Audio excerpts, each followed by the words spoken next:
the moment your eyes open. The first battle of the day has already begun. Before the world speaks to you, before the phone lights up, before memory begins to drag yesterday into the present, there is a narrow space in which you still belong completely to yourself. Most people waste that space without even noticing it. They wake up and immediately surrender. They reach for noise. They check messages. They allow fear, comparison, obligation, and unfinished thoughts to enter the mind before they have chosen a direction. Then they wonder why the entire day feels scattered. The truth is simple. A mind that is not commanded will be commanded by habit. A morning that is not shaped with intention will be shaped by whatever arrives first. This is why the first minutes after waking matter so deeply. Your mind is still soft. Your identity is still gathering itself. Your nervous system is listening for instructions. In that moment, do not ask how you feel. Feelings are weather. They change without permission. Ask instead, who will I be today? Then answer with your posture, your breath, and your first decision. Sit up slowly. Place both feet on the floor. Straighten your back. Breathe in with control. Breathe out without rushing. Let your body understand that there is no emergency. Let your mind understand that panic is not in command. You are not waking up to react. You are waking up to lead. This is not a performance. It is not a motivational ritual designed to make you feel powerful for a few minutes. It is an act of inner government. Every kingdom falls when the gate is left unguarded. Every mind becomes weak when the first thought is accepted without examination. You must become the one who stands at the gate. When doubt appears, do not kneel before it. When heaviness appears, do not call it your identity. When the old voice says that you are tired, behind, unprepared, or not enough, recognize it for what it is. A habit repeating itself. A thought is not a command. A feeling is not a prophecy. A memory is not a master. You can observe all of them without obeying any of them. This is where discipline begins. Not in the gym, not in the office, not in front of other people, but in the silent moment when no one is watching and no reward is guaranteed. If you can command yourself there, you will carry a different presence into the rest of the day. You will move with less fear. You will speak with more precision. You will waste less energy proving yourself. You will stop allowing small disturbances to control large parts of your life. But first, you must win the opening moment. Do not give your attention to the world before you have given direction to your mind. Do not let the screen tell you what matters. Do not let yesterday decide the emotional climate of today. Breathe. Sit upright. Become still. Then choose one clear inner instruction. Today I move with discipline. Today I finish what I begin. Today I do not abandon myself. Say it slowly. Say it until your body hears it. Say it until your attention gathers around it. You do not need to feel ready. Readiness is often the reward for action, not the condition for it. The strong do not wait for the right emotion. They create the right state through deliberate movement. The first victory of the day is not getting out of bed. The first victory is refusing to wake up as the same unconscious person who went to sleep. When you rise with command, you begin to separate yourself from the version of you that reacts, delays, complains, and drifts. You become the one who chooses. And once you have taken command of the first moment, you are ready to guard the thoughts that will try to enter next. Once you have taken command of the first moment, the next responsibility is to guard the entrance. The mind in the morning is open, impressionable, and hungry for direction. It absorbs whatever reaches it first, whether that is truth or fear, purpose or distraction, discipline or noise. This is why you must become the gatekeeper of your inner world. Not every thought deserves entry. Not every emotion deserves authority.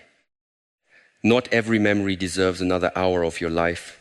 The untrained mind allows everything in, then suffers under the weight of what it accepted without question. The disciplined mind examines what arrives. It asks whether this thought strengthens clarity or weakens it. It asks whether this fear is useful or merely familiar. It asks whether this inner voice is speaking truth or repeating an old wound. Most people never learn this skill. They confuse the presence of a thought with the truth of a thought. They believe that because something appears in the mind, it must be important. But the mind produces noise just as the body produces sweat. It does not mean every signal must be followed. A thought can arise and still be false. A feeling can be intense and still be misleading. A memory can be painful and still have no authority over the present. Your task is not to stop every unwanted thought from appearing. Your task is to stop giving it a chair at the center of your mind. When doubt enters, notice it quickly. Do not build a conversation around it. Do not ask it to explain itself. Do not let it multiply. Close it as you would close a broken program that drains the entire system. Within a few seconds, redirect the mind towards something firm. Replace "I am already behind" with "I begin from where I stand." Replace "today will be difficult" with "I am prepared to meet difficulty." Replace "I do not know if I can do this" with "I will take the next necessary step." This is not denial. It is leadership. You are not pretending that challenges do not exist. You are refusing to let fear interpret them for you. The gatekeeper does not sleep while danger enters. The gatekeeper remains calm, alert, and precise. You must practice the same discipline with what you consume. Before your mind has found its center, do not feed it other people's opinions. Do not fill it with outrage, comparison, bad news, or endless demands. The first information you receive becomes a lens through which you begin to see the day. If that lens is covered in anxiety, everything will appear threatening. If it is covered in comparison, everything will appear insufficient.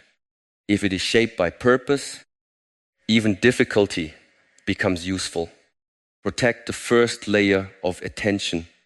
Let silence reach you before the world does. Let your own values speak before a stranger speaks through a screen. There will always be voices trying to tell you what to fear, what to desire, what to prove, and who to become. If you do not know your own direction, you will borrow theirs. This is how people lose themselves without realizing it. They wake up as one person and become a collection of reactions by noon. You must interrupt that pattern early. Stand guard. Observe what enters. Refuse what weakens you. Keep what sharpens you. You are under no obligation to believe every story your mind creates. You are under no obligation to continue every emotional pattern you inherited. You are under no obligation to carry yesterday into today simply because it feels familiar. The gate belongs to you. The decision belongs to you. The morning belongs to you. And when the gate is protected, the mind begins to clear. When the mind clears, the body no longer needs to rush. When the body stops rushing, you are ready to discover the quiet strength that appears only when you learn to slow down. When the gate is protected and the mind begins to clear, the next temptation is speed. The world has trained you to believe that moving faster means becoming stronger. You wake up and immediately feel late. You think about everything that must be done. Your breath becomes shallow. Your shoulders tighten. Your thoughts begin to race ahead of your body before the day has truly started. Your nervous system is already preparing for danger. This is how panic enters without announcing itself. It does not always arrive as fear. Sometimes it arrives as urgency. Sometimes it sounds like responsibility. Sometimes it tells you that you must move faster or you will fall behind. But a hurried mind is rarely a clear mind. It reacts before it understands. It confuses pressure with importance. It makes small problems feel enormous because it has lost the space required to see them correctly. This is why slowness is not weakness. Deliberate slowness is resistance. It is the decision to refuse the emotional speed of the world. Sit still for a moment. Let your hands remain empty. Breathe in slowly. Allow the breath to travel deeper than the chest. Breathe out longer than you breathed in. Feel the body receiving the message that it is safe. Your nervous system does not always respond to words. It responds to rhythm. A fast rhythm tells it that something is chasing you. A slow rhythm tells it that you are present, aware, and in control. When you move calmly, you are not wasting time. You are preventing fear from spending your energy before the work begins. Many people live the entire day in a state of hidden emergency. They rush while eating. They rush while speaking. They rush while listening. They rush even when there is nowhere to go. Their bodies are in one place, but their minds are already fighting the next hour. This constant inner movement destroys precision. It makes them impatient with others and disconnected from themselves. They believe the answer is more effort, but what they need is a slower mind. A calm mind sees what panic cannot see. It notices what matters. It separates the urgent from the essential. It chooses the next action without carrying the weight of 10 future actions at once. You do not need to solve the entire day in the first 10 minutes. You need only to meet the present moment completely. Wash your face slowly. Drink water without looking at a screen. Walk with awareness. Let each movement tell the mind that there is no need to flee. This is not laziness. Laziness avoids action. Calmness prepares action. The warrior does not waste strength by swinging the sword before the opponent arrives. The warrior studies the ground, controls the breath, and waits until movement becomes necessary. You must learn the same economy of energy. Do not spend yourself on imagined disasters. Do not rehearse arguments that have not happened. Do not carry unfinished conversations into the morning. Each time the mind rushes toward fear, bring it back to the body. Feel the feet on the floor. Feel the air entering the lungs. Feel the spine becoming upright. The present is smaller than the mind makes it. The task in front of you is often manageable.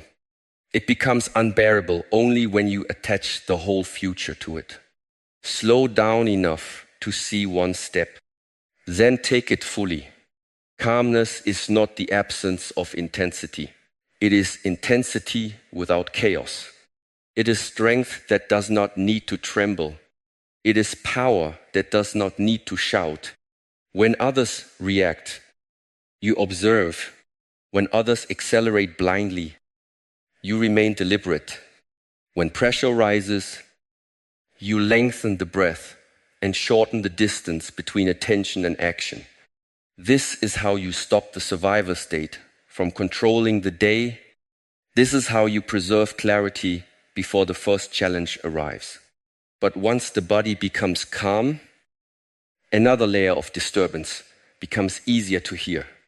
The old conversations, imagined conflicts, comparison, regret, and unfinished fears begin to whisper from within.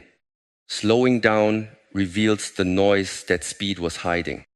And now that you can hear it clearly, you are ready to cut it off before it grows. Once slowing down reveals the noise that speed was hiding, you must decide what deserves to remain.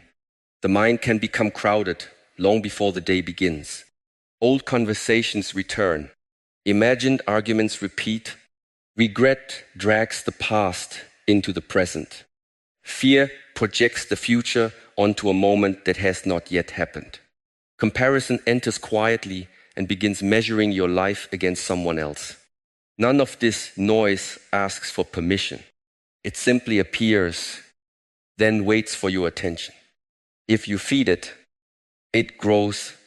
If you argue with it, it stays. If you follow it, it becomes the emotional climate of the day. This is why clarity requires more than calm breathing. It requires removal. You must learn to cut off what is useless before it becomes powerful. The untrained mind treats every inner voice as an emergency. It revisits every insult. It rehearses every possible failure.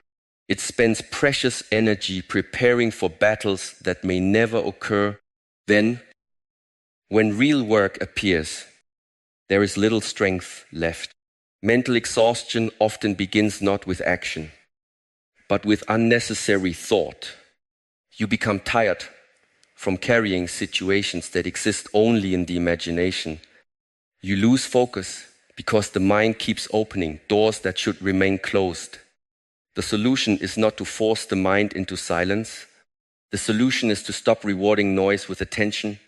When an old argument appears, recognize it. Do not enter it. When regret returns, acknowledge it. Do not rebuild the scene. When fear creates a future disaster, see the image. Do not treat it as prophecy. Say inwardly, this is not important now. Then return to what is real. Return to the breath. Return to the room. Return to the one task that stands in front of you. Attention is a form of currency. Whatever receives it becomes stronger. If you continue paying fear, fear will build an empire. If you continue paying resentment, resentment will occupy the mind. If you continue paying comparison, your own path will become invisible. You must spend attention with discipline. Ask whether a thought helps you act, learn, prepare, or understand. If it does not, it is noise. Let it pass without ceremony. You do not need to defeat every thought. You only need to stop serving it. This is the deeper meaning of mental strength. It is not the ability to think more. It is the ability to refuse what does not deserve thought. The mind becomes sharp through subtraction. A blade is useful because the unnecessary metal has been removed. Your attention becomes powerful in the same way. Remove the imagined conflict. Remove the endless explanation. Remove the need to prove yourself to people who are not present. Remove the habit of replaying what cannot be changed. Each act of removal creates space. In that space, you begin to hear your own direction again. You notice what matters. You see what can be done. You stop confusing emotional movement with progress. There is a great difference between processing something and circling around it. Processing leads to understanding. Circling only deepens the groove. When the same thought returns without offering new truth, close the door. Do not give it another hour simply because it has visited before. Familiarity does not make a thought valuable. Repetition does not make it true. Protecting clarity also means protecting what enters from the outside. Do not begin the morning with outrage, gossip, comparison, or the demands of strangers. Every image, message, and opinion leaves a trace. You cannot invite chaos into the mind and expect peace to remain untouched. Choose silence before noise. Choose purpose before reaction. Choose what strengthens the person you are becoming. The quality of your life is connected to the quality of thoughts you allow to stay. Not every thought can be prevented, but every thought can be denied a throne. You are the keeper of that inner space. You decide what remains, you decide what leaves, and when the unnecessary noise has been cleared away, the mind no longer pulls you in 10 directions. It becomes quiet enough to build something deeper, a stable emotional center that does not collapse when the world begins to push against it. Once the noise has been cleared, you are left with something more difficult to manage: your emotional state. Thoughts may begin the disturbance, but emotions give it weight. Fear tightens the body. Anger narrows perception. Shame drains courage. Anxiety makes the future feel present. Many people become servants to these reactions because they confuse intensity with truth. They believe that if an emotion is strong, it must be accurate. But emotions are signals, not always instructions. They reveal that something is happening within you. Yet they do not always reveal what is real. This is why emotional stability must be built before the world begins to test it. You do not wait for the storm to learn how to stand. You strengthen the foundation while the morning is still quiet. Begin with the breath. Slow it down until the body stops preparing for danger. Let every exhale release the tension you were carrying without awareness. Feel the face soften. Feel the shoulders drop. Feel the heartbeat return to a steady rhythm. You are teaching the body that it does not need to obey every alarm created by the mind. This is not the suppression of emotion. Suppression pushes the feeling into darkness and pretends it does not exist. Stability allows the feeling to be seen without allowing it to take control. You can notice fear without becoming fearful. You can notice anger without becoming destructive. You can notice sadness without surrendering the entire day to it. The emotion may be present, but it does not have to sit in the seat of command. Build this understanding slowly. Say to yourself, this feeling is real, but it is not the whole truth. This moment is difficult, but it is not the whole day. I do not need to feel perfect in order to act with strength. These are not empty words. They are beams placed inside the structure of the mind. Each one supports you when pressure arrives. Gratitude can become another part of this foundation. Not shallow gratitude used to avoid reality, but deliberate recognition of what remains steady. The breath is here. The body is here. Another morning has arrived. There is still time to repair, to learn, to continue. Gratitude does not remove difficulty. It prevents difficulty from becoming the only thing you can see. A mind that sees only threat becomes fragile. A mind that can still recognize what is present and useful becomes resilient. You are not trying to become emotionless. A person without emotion is not strong, only disconnected. The goal is to feel deeply without being dragged blindly. The ocean has waves, yet its depth remains still. You must develop the same inner depth. Let surface reactions move without allowing them to define the entire self. When the first challenge of the day appears, do not immediately answer from the emotion it creates.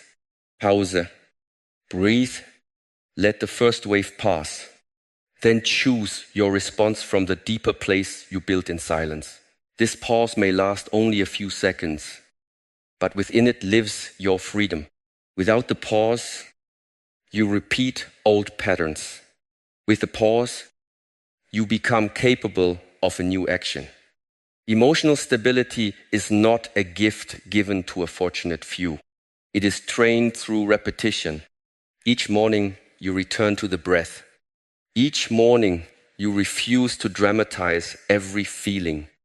Each morning, you create a small space between sensation and decision. Over time, that space becomes strength. People may misunderstand you, plans may fail, pressure may rise, but your center no longer depends entirely on what happens outside. You stop demanding that the world remain calm before you can remain calm. You stop asking other people to behave correctly before you can act with dignity. You become rooted in something more reliable than circumstance. This is what it means to pour concrete beneath your emotional life. You are not building a wall around the heart.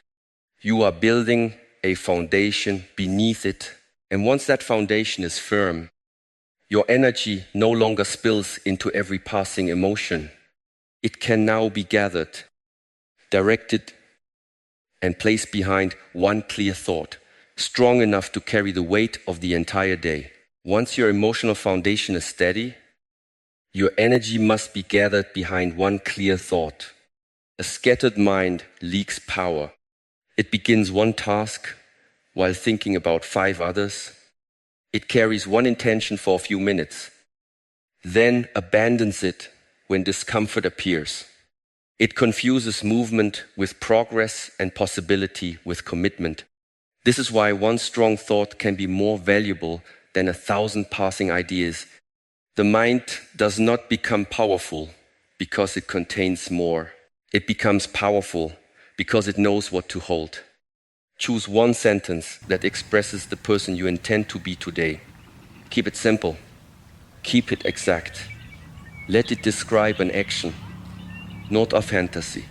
I finish what I begin. I remain calm under pressure. I do the difficult thing first. I keep my word to myself. The sentence you choose becomes the spine of the day.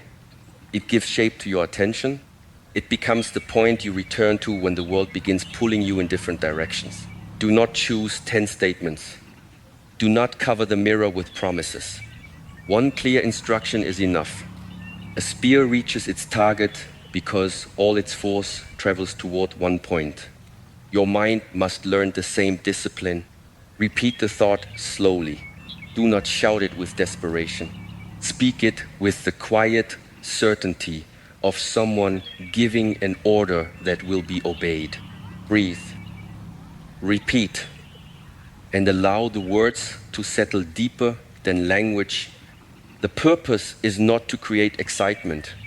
Excitement fades quickly. The purpose is to train recognition. When difficulty appears, the nervous system must recognize who you decided to be before difficulty arrived. When the task becomes tedious, return to the sentence. When doubt begins its argument, return to the sentence. When distraction offers relief, return to the sentence. You are creating a path through repetition. Every return makes that path easier to follow. At first, the words may feel distant from your current behavior.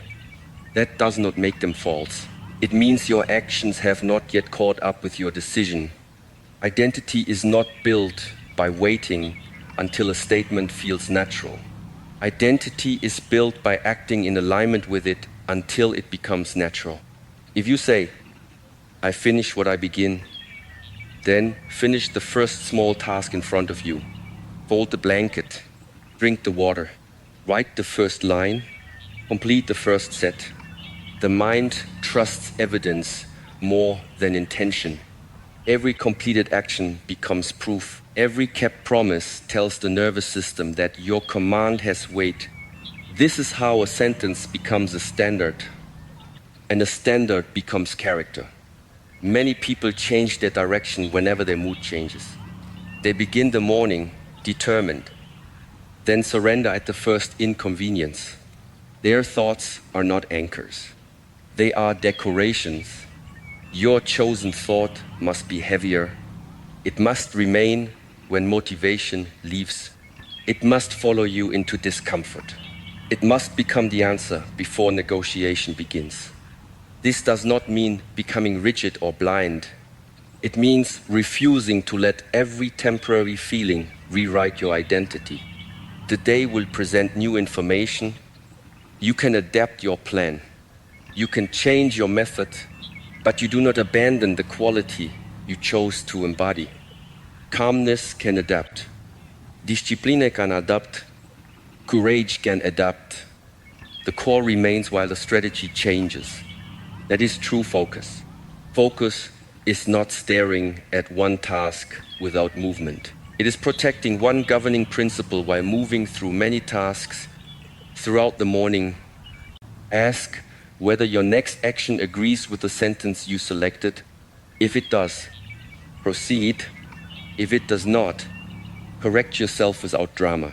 Do not waste time condemning the mistake. Return to the point. The power is in returning. Each return strengthens the inner line that guides the day. Soon the thought no longer feels like something you are saying. It begins to feel like the position from which you live. Then your actions become less divided. Your choices become faster. Your energy stops scattering across endless possibilities. You move with one direction. But even a clear thought can remain only an intention if it is not sealed by a boundary. The morning cannot stay open forever. A final line must be drawn, a moment when inner preparation ends and action begins. That line waits at 7:59.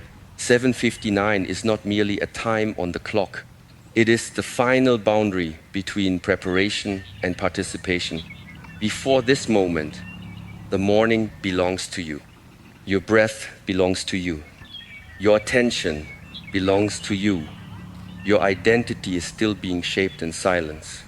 After this moment, the world begins to make demands. Messages arrivent. Responsibilities gather. Other people bring their urgency, expectations, moods, and noise. If you have not established yourself before then, you will spend the rest of the day reacting to whatever reaches you first. This is why a deadline matters. Without a boundary, preparation becomes endless. You keep thinking, adjusting, waiting, and searching for the perfect state. But the perfect state never comes. Strength is not created by waiting until you feel ready. Strength is created when a clear line forces you to act. 7:59 becomes that line. By then, the breath has been controlled, the gate has been guarded, the mind has slowed, the noise has been cleared, the emotions have been stabilized. One governing thought has been chosen. Nothing more is needed. You do not need another video. You do not need another promise. You do not need to negotiate with the part of you that still wants comfort. The work of preparation is complete. Now, the work of embodiment begins. At 7:59, stand up. Look at the day without asking whether it will be easy. Difficulty is not a surprise. Resistance is not an insult. Pressure is not proof that something has gone wrong. These are the conditions under which your inner training becomes visible. Before the boundary, you build the armor. After the boundary, you wear it. This does not mean becoming cold. It means becoming less available to chaos. You can listen without absorbing every emotion. You can respond without surrendering your center. You can move quickly without becoming internally rushed. You can face uncertainty without returning to panic. The deadline gives your mind a command that cannot be postponed. By 7:59, you have chosen who you will be. The rest of the day is simply the practice of keeping that choice. Most people enter the world unfinished. They allow the first problem to define their mood. They let the first criticism shape their confidence. They let the first delay destroy their discipline. Then they spend hours trying to recover a center they never built. You will do the opposite. You will establish the center before contact. You will decide before temptation. You will prepare before pressure. This is how freedom is created. Freedom is not having a day without demands. Freedom is meeting demands without becoming their prisoner. The clock will continue moving whether you are ready or not. 7:59 will arrive. 8 o'clock will arrive. The question is whether you will cross that line as a person who has chosen a direction or as a person waiting for the world to provide one. Use the deadline as pressure, but not as panic. Let it sharpen you. Let it end hesitation. Let it close the door on unnecessary preparation. There comes a point when reflection becomes avoidance. There comes a point when another deep breath becomes another delay. There comes a point when the warrior must leave the training ground and enter the field. That point is 7:59. When it arrives, do not look back at the bed, the phone, the doubts, or the person you were yesterday. Carry only what you have chosen. One steady breath, one guarded mind, one stable center, one clear thought. Then move. Begin the first important task. Make the difficult call. Write the first page. Enter the room. Keep the promise. The purpose of the morning was never to remain in peace. The purpose was to build enough peace that the world could not easily take it from you. This is the final lesson of the first hour. Before 8, you belong to yourself. After 8, you serve your responsibilities. But even while serving them, you do not abandon yourself. The boundary is not the end of your discipline. It is a moment discipline enters the world through your actions. 7:59 is the last second of preparation. The next second is your life. Cross it awake, cross it steady, cross it as the person you decided to become.